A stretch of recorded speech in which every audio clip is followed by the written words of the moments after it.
Hello les gars, bienvenue dans ce nouvel épisode de la rénovation de ce petit studio. Alors comme je t'ai dit, dans cet épisode on va attaquer les techniques.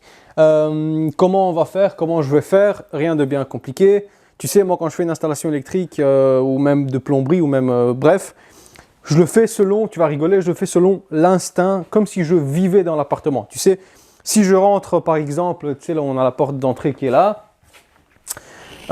Si je rentre, eh bien, je m'imagine, j'aimerais bien avoir un double direction, tu vois, un va-et-vient en rentrant là pour allumer, bah, peut-être, je sais pas moi, le salon, la cuisine, pouvoir l'éteindre d'un peu plus loin pour pas faire le trajet.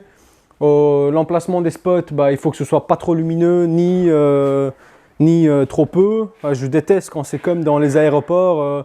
Comme dans les hôpitaux, tu vois, tout est blanc. Non, non, non. Il faut que ce soit cosy, il faut que ce soit... Bref, tu as compris. Tu le verras et je t'expliquerai plus en détail. Rassure-toi, là, je te fais juste l'intro. Donc, les prises, pareil. Moi, je pars du principe que vaut mieux en avoir trop que pas assez. On est en 2020, tout part à l'électricité. On a des appareils partout. Bref, j'essaie de me mettre à la place du futur acheteur ou du futur locataire. Voilà, comme ça, bah, il est bien, il est vraiment bien, il lui manque rien du tout. Pour la prise internet, la prise TV, ça on va modifier aussi. Et donc voilà, on va attaquer. Moi ce que je vais faire, c'est que je vais marquer. Moi j'ai toujours une stratégie, c'est-à-dire je prends un spray, regarde. Comme ça, tu vois. Et je vais, bah, que ce soit ça ou autre chose. En plus ça c'est pour marquer les sols, tu vois. Moi je marque les murs, donc c'est même pas fait pour ça, mais bref, j'avais que ça sous la main. Donc ce que je vais faire, c'est que je vais taper le laser au sol, donner le niveau fini des prises, marquer toutes les prises. Par exemple, j'en sais rien, moi je veux une double verticale quelque part, bah, je mets le blocher double verticale à l'axe de mon laser, je prends le spray, je marque autour, comme ça on voit vraiment la marque sur le mur. Derrière, le collègue il va venir avec la raigneureuse sur aspirateur, il va raigneurer tous les... régner, non, parce que c'est un roi qui règne. Raigneurer, ben oui, tu fais une rainure. Donc il va raigneurer les canaux, il va casser pour les blochers, on va commencer à encastrer. Bref, tu vois, on avance comme ça en binôme. Et des fois on change, des fois celui qui... Enfin non, c'est vrai que c'est souvent moi qui marque, mais tu sais, marquer ça va plus vite que casser. Hein, donc à un moment donné, on va casser à deux évidemment. Et donc voilà, je vais établir plus ou moins l'installation électrique de cet appartement. Et quoi qu'il arrive, plus on va avancer dans, je ne sais pas si ce sera dans cette vidéo ou dans la suite, plus je vais t'expliquer pourquoi je fais ça comme ça, pourquoi, etc. Enfin bref, tu vas tout comprendre. Au final, tu vas quand même tout comprendre. Ça va? Je pose la caméra et on commence à lancer des timelapses pour qu'on avance. Il faut qu'on soit aussi productif, hein, n'oublie pas. Moi, je fais une exception de te filmer tout de A à Z dans ce chantier parce que c'est un petit chantier. Mais si ce serait un chantier comme la banque et les deux appartements où on a mis 4 mois à rénover, à tout défoncer, casser les murs, évacuer 3 conteneurs... des dizaines de tonnes de manutention, bref, tu as compris, impossible de me déplacer avec la caméra, sinon c'est pas 4 mois, c'est 8 mois de travaux, et moi c'est des dizaines de milliers d'euros de pertes, sans rien te cacher, tu vois, donc je peux pas me permettre de faire ça. Et si je fais une exception, je m'en fous de perdre de l'argent en passant du temps et te filmer, parce que bah, voilà, je fais une exception, honnêtement je peux me le permettre pour un petit chantier comme ça, il n'y a pas de problème. Bon, ça c'était pour la petite intro un peu perso, mais comme ça tu vois que je t'aime beaucoup, je t'aime quand même beaucoup, tu vois, je t'aime quand même beaucoup, c'est bien, reste ici. Et donc du coup, nous on va placer la cam, je commence à marquer et timelapse, c'est parti.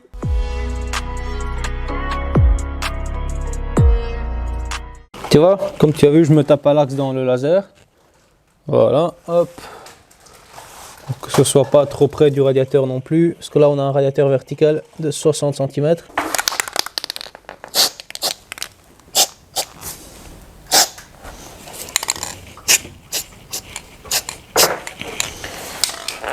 Alors, on a la prise télé. Alors, la prise télé, il faut toujours la mettre en prise simple. Jamais en prise double, ou triple ou quadruple. Je parle pour la Belgique. Parce que pour la Belgique, la télédistribution va toujours venir avec leur boîtier qui n'est ni Schneider, ni Nico, ni Legrand, ni rien du tout. Il n'est pas compatible. Si tu mets par exemple un blocher double et qu'à côté tu as une prise d'une marque différente, elle ne sera pas compatible avec celle de la télédistribution et tu ne pourras pas mettre ton cache. Et là, tu es baisé.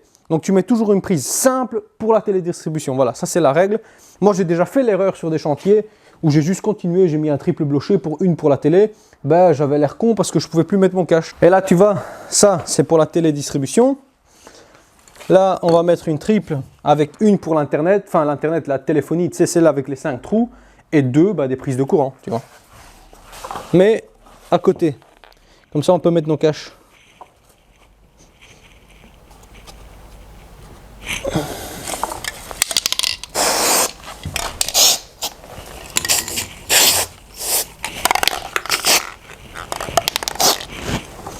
Voilà. Et voilà, on est pile dans un passage ici. Il n'y aura évidemment jamais de meubles ni de quoi que ce soit. Par contre, voilà, je vais mettre une petite prise, une simple, de service, quoi, aspirateur, peut-être un jour une lampe ou quoi. Bref, essaye quand même d'en mettre au moins dans chaque coin. Si tu peux, même si c'est pas un coin, tu sais, on est quand même assez éloigné de l'autre. Enfin, il faut rester logique, tu vois. Je sais même pas comment t'expliquer, même pas réellement de... Enfin, si, puis il y a peut-être de règles, moi je sais pas. Moi j'ai toujours fait ça au feeling. Et c'est vrai que des fois j'en mets trop. Mais comme je le précise, vaut mieux en mettre trop que pas assez, tu vois.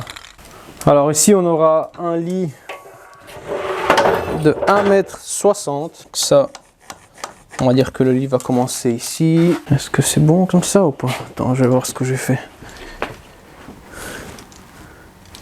J'ai combien ici? Là j'ai 65 et là j'ai... Nickel, on va faire ça comme ça. Et alors évidemment, moi si j'ai mon lit qui se termine là, je vais mettre une double à côté du lit, de chaque côté du lit. Ça c'est, je fais toujours ça comme ça. Tiens, on va même la décaler un peu. Hop. Là. Voilà. Et on va dire qu'on est à l'axe 13 du lit. Là, pareil. Tu vois, ça commence à se dessiner. Hein. J'ai mes deux prises. J'ai envie aussi de mettre deux appliques. Tu sais, au-dessus des prises, je pense que ça peut être pas mal. Donc ça, on va mettre à l'axe axe 114, 113 sol fini. Donc là, on va mettre 114. Voilà, là on aura nos deux appliques. Appliques qui seront commandées. En fait, il faudra juste arriver avec une alimentation en 230. Parce qu'après, moi je mets des appliques. Toujours des classes 2, hein, je mets des appliques avec un bouton rotatif d'immable, mais qui se commande et qui s'allume elle-même, il n'y a pas besoin d'interrupteur, tu vois. Donc ça c'est bon, on a les appliques. J'aimerais... On met quoi, Daniel? On met une double direction ici, hein, non? Dans le lit, comme ça. Et on l'allumera par où? Là? Là? Ouais. On fait là. Et pas besoin d'en mettre une triple. Hein. Là, il n'y a pas besoin. Non. Ouais. Ouais, on va mettre un double direction. Ou bien on le met dans la cloison là. Comme ça, on doit... Parce que là, on a les appliques. Et là, le lit se termine là. Ah, il peut très bien l'éteindre. Comme ça, il y en a un là. Et on quadrille, tu vois, on quadrille la pièce. Si jamais il veut rentrer, il peut allumer. Il peut éteindre du lit. Et en même temps, tu vois, il peut allumer et sortir en fait. Ou, ouais, on va mettre là. Donc on va faire une double direction. Tu vois, je vais mettre un dans la cloison ici. Donc ça, ce sera le retour de la double direction.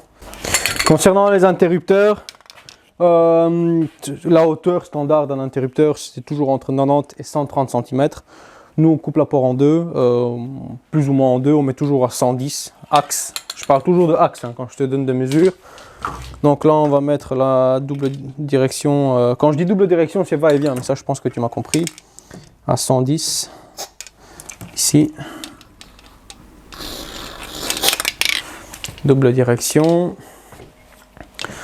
Et Et l'autre, on la met où? On la met dans la cloison ou dans le bloc qui tombe? Dans le cloison ici? Ouais, donc il rentre dans la chambre. Ouais, c'est ça. Il allume, il va dans le lit, il peut l'éteindre. Ouais, parfait. 110. Hop, voilà. Ça, c'est la double direction.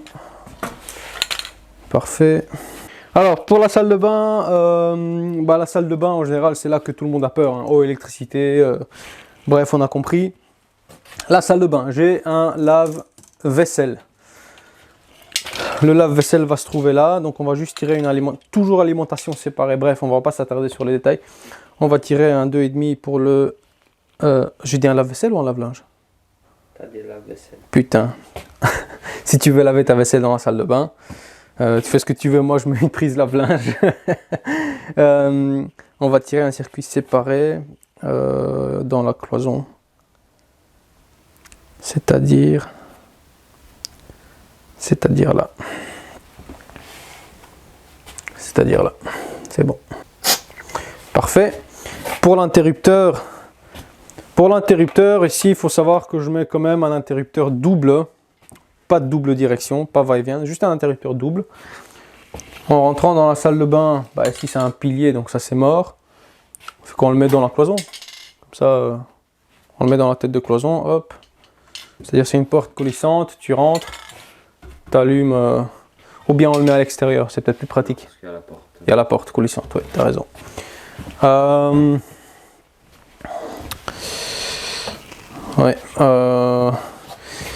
L'interrupteur, je mets un interrupteur double parce que je veux mettre un extracteur électrique, tu vois. Et si madame ou monsieur veut juste rentrer pour se raser ou se maquiller, pas besoin d'entendre et la VMC automatisée, je déteste ça. Moi, je mets toujours en on-off. Celui qui veut allumer, il allume, qui prend une douche. Celui qui veut pas entendre l'extra. Et puis surtout, si tu mets un automatique qui s'allume pendant la nuit, parce qu'il y a un taux d'hygrométrie un peu trop haut dans la pièce, tu as l'air bien con parce que la chambre à coucher est juste à côté, ça te réveille. Tu vois. Donc ce sera un on-off. Là, on est bon. Alors, l'interrupteur, qu'est-ce qu'on fait? Parce qu'ici, on aura un sèche-serviette, donc ça, je peux pas le mettre. À l'extérieur de la pièce, je peux. En fait, de la cloison, on n'a pas le choix. La cloison.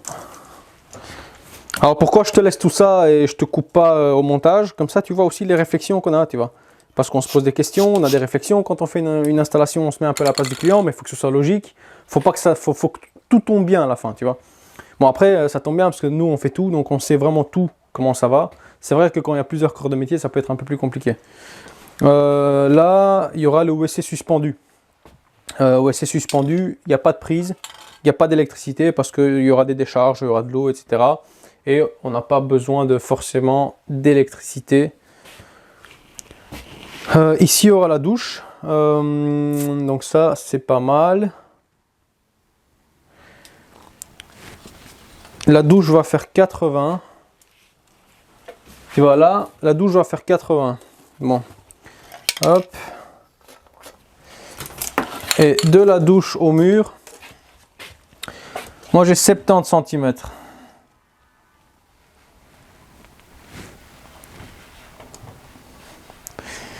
Bon, même si moi j'aime bien avoir un mètre entre ma douche et j'aime bien avoir un mètre entre la zone 0 et une prise.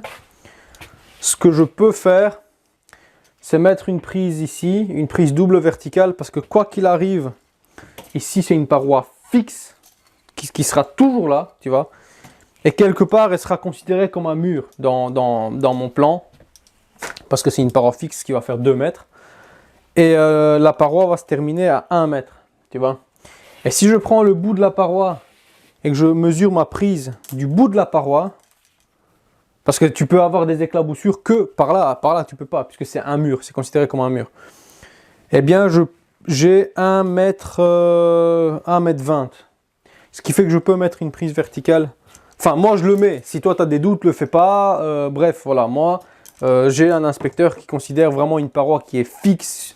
Pas sur rail, pas coulissante, pas pivotante, rien. Elle est fixe, elle est siliconée, fixée par des barres, c'est considéré comme un mur. Parce que quelque part, le point de puisage du mélangeur, il sera ici. quoi qu'il arrive, ici, il y aura toujours une paroi, sinon tu vas éclabousser partout. Donc voilà, l'architecture de la salle de bain est prévue comme ça. Bref. Alors ici, pour la hauteur du meuble, sachant qu'ici, il y aura un meuble de 60. Le meuble hauteur finie, il fait plus ou moins 89. Donc moi, je vais compter 90 avec le carrelage. Tu vois, mon meuble va s'arrêter là où il y a la ligne ici. Et puis je vais mettre une double verticale. Il y a déjà une double verticale prête là-bas. Tu me la ramener, s'il te plaît? Je vais déjà mettre une double verticale, sachant que le lavabo va se terminer là.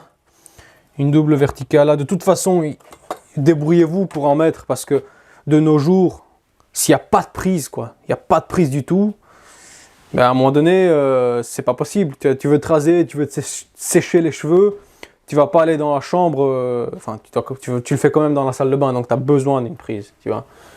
C'est pour ça que je dis, des fois c'est très serré niveau hauteur, etc. Mais bon, tu t'adaptes, hein, tu fais en fonction. Voilà, une prise double ici, ça c'est très bien. Voilà. Ça, niveau salle de bain, c'était facile, parce qu'on a un interrupteur, extracteur, les spots, je sais pas encore comment je vais faire, 4 spots, je sais pas. Pour l'instant, je sais pas. Quoi qu'il arrive niveau prise, on a juste la prise lave-linge et les 2 prises là-bas. C'est tout ce qu'on a en électricité à la salle de bain, à la salle de douche, et c'est très bien comme ça. Tu vois, ici à la tête de cloison, bon là, tout au fond du mur là-bas, il y aura des dressings, donc pas besoin d'électricité, enfin on met pas d'électricité. Pas d'électricité, par contre ici, comme c'est une tête de cloison, tu sais, une prise de service, je pense que ça mange pas de pain. Évidemment, ici, je la marque juste pour la compter dans nos plans quand on fait nos circuits. 8 prises par circuit en Belgique, hein. Circuit de 2,5 obligatoire, interdiction des prises sur des circuits de 1,5 et sur du 2,5, 8 prises maximum, ou 8 points en tout cas. Quand c'est du neuf, il existe des dérogations quand c'est du vieux, qui est plus de prises sur un 2,5 en 20 ampères, mais quand vous refaites à neuf, ben vous respectez, il n'y a aucune dérogation. D'accord? Bon. On aura une prise là, ici bah, c'est les normes châssis, donc il n'y a pas d'électricité. Là c'est un dressing, là une petite prise de service. Ici au cas où il y a un coin télé ou un coin détente, prise télédistribution, prise téléphonie avec les 5 trous et 2 prises de service. Ici dans la cloison, tu vois, ici, nous on va faire un, si tu veux, un espèce de îlot. Sur l'îlot, j'aimerais avoir une prise double. Au cas où bah, ils mettent leur cafetière ici de manière définitive. Et puis même, ils sont à table en train de manger, ils veulent recharger leur smartphone. Donc voilà, une prise double ici. Ce que je mettrais peut-être aussi... Alors, c'est pas exclu qu'ici je mette une prise double, dont une simple et une avec 2 USB. Bref, ça, on verra un peu. Et un interrupteur pour 2 points lumineux qui vont pendre ici au-dessus.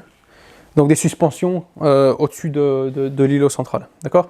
Donc on va calculer ça rapidement. Moi je les marque, encore une fois, c'est pour nos circuits, hein, mais ça, on va évidemment pas faire passer la régneuse dans la cloison, ça on va carotter avec des cloches. Bon écoute, nous ce qu'on va faire, je vais dessiner la cuisine en caméra off, parce que sinon la vidéo va durer beaucoup trop longtemps, et on va calculer nos meubles, etc. Et puis quoi qu'il arrive, dès qu'on a tout mis sur les murs, je te reprends et je t'explique en détail. Ça va? Allez, à tout.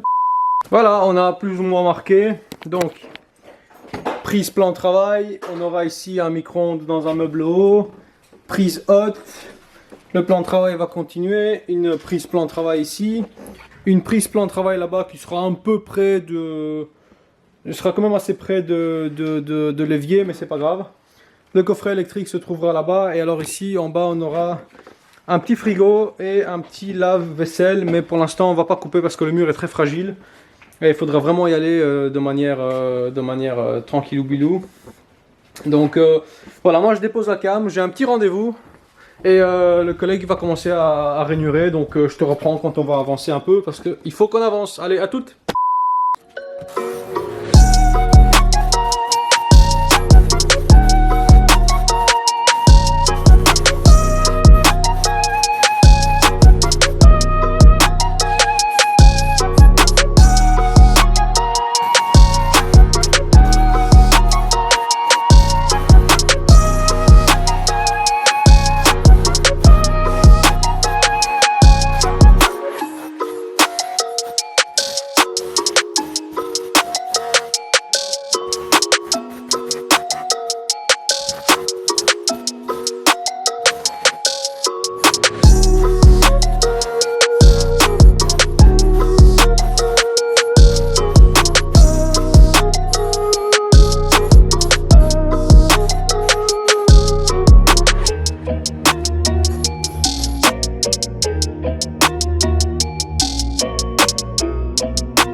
Bon, avant de finir cet épisode, je te reprends rapidement pour faire la mise au point. Nous, entre temps, on a eu le week-end. Tu vois, on a monté des plaques de J-Broc. Là, au sol aussi. Enfin bref, on a passé un samedi à monter par l'escalier une bonne trentaine de plaques. Comme ça, tu sais, samedi, on fait pas de bruit et puis on s'arrange comme ça. Pendant ce temps-là, moi j'ai eu une petite mise en conformité, donc j'étais pas sur le chantier, mais regarde, le collègue il a fait toutes les saignées. Tu vois, comme ça on a vraiment nos passages dans la chape, hop. Et puis dans le mur, et puis l'applique, tu vois. Comme ça va être annulé. Puis tu vois, on en a vraiment tous nos passages, tac tac tac tac. Et puis on monte à chaque fois dans les prises, applique. Pareil, il y a une grosse partie qui va passer dans les cloisons et dans les plafonds. Ici, tu vois, ça c'est par exemple, ça c'est le câble télé, tu vois. C'est le câble que fournit la télédistribution, qui vient directement de dehors du poteau, tu vois. Donc moi je vais le mettre dans une petite gaine. Hop, et je vais l'encastrer, tu vois, comme le collègue il a fait le canal, jusqu'aux prises là-bas, tu vois. Et alors ici aussi énorme passage parce que comme tu le vois, j'ai deux tuyaux de chauffage qui vont arriver plus ou moins dans l'axe ici, tu vois. Là j'ai un radiateur entre les deux lignes en vertical. Et puis bon bah la télédistribution qui va passer par là. Et puis on aura un passage électrique. Tu vois, ça vient par là, par là, par là. Voilà. Là il y aura la parlophonie. Donc que je vais modifier d'ici, tu vois, ça c'est la parlophonie. Ce petit truc de merde là. Voilà, tu vois, ça c'est la parlophonie. Donc ça je vais devoir modifier. Et puis la cuisine, bah j'ai annulé, enfin j'ai juste ouvert comme tu as vu. J'ai juste ouvert pour découvrir les passages, la gaine technique, etc. Les saignées sont faites, tu vois, je rappelle toujours vertical, hein, dans un mur, jamais oblique. On peut aller horizontalement entre 25 et 35 cm du sol, entre 25 et 35 cm du plafond. Mais sinon c'est vertical, tout le temps. Ça c'est la règle. Donc prise là, prise micro-ondes, prise haute. Là on aura une prise stack, prise plan de travail. Là on aura le coffret électrique qui va être encastré, tu vois, avec... un énorme passage pour les câbles. Là on aura une prise aussi pour le retour du plan de travail. Et puis une prise double là. Circuits différents. Une pour le lave-vaisselle, une pour le frigo. Donc deux circuits directement jusqu'au coffret. Voilà, globalement pour casser, je te casse plus la tête avec ça dans cette vidéo. Je vais couper la caméra, on va ouvrir ce qu'il faut ouvrir comme saignée. On va casser. Et puis on va fixer les blochers, etc. Enfin, je pense même que mon collègue va faire ça. Pendant ce temps-là, bah, moi je vais placer le bâti support et installer un WC de chantier. Parce que comme tu as remarqué, là on n'a pas de WC. Et ça c'est une priorité. Donc ça fait déjà 2 jours qu'on n'a pas de WC. Donc on doit s'organiser en fonction. C'est assez chiant. Donc moi je vais tout arrêter, j'ai juste marqué ce qu'il faut, lui va continuer. Et là on va travailler sur 2 fronts différents. Et je vais enlever tous les outils qu'il y a dans la salle de bain. Et tu vois le bâti support qui se trouve là. On va placer ça ensemble, mais pour moi c'est tout de suite, pour toi c'est dans la prochaine vidéo. Voilà, si tu aimes bien, n'oublie pas, like, partage, commente, active la petite cloche, abonne-toi, bref, tu sais, tu connais. Mais je le répète parce que pour toi c'est peut-être un petit geste, mais pour moi ça m'aide vraiment beaucoup au développement de la chaîne. Allez, je te dis à la prochaine, salut!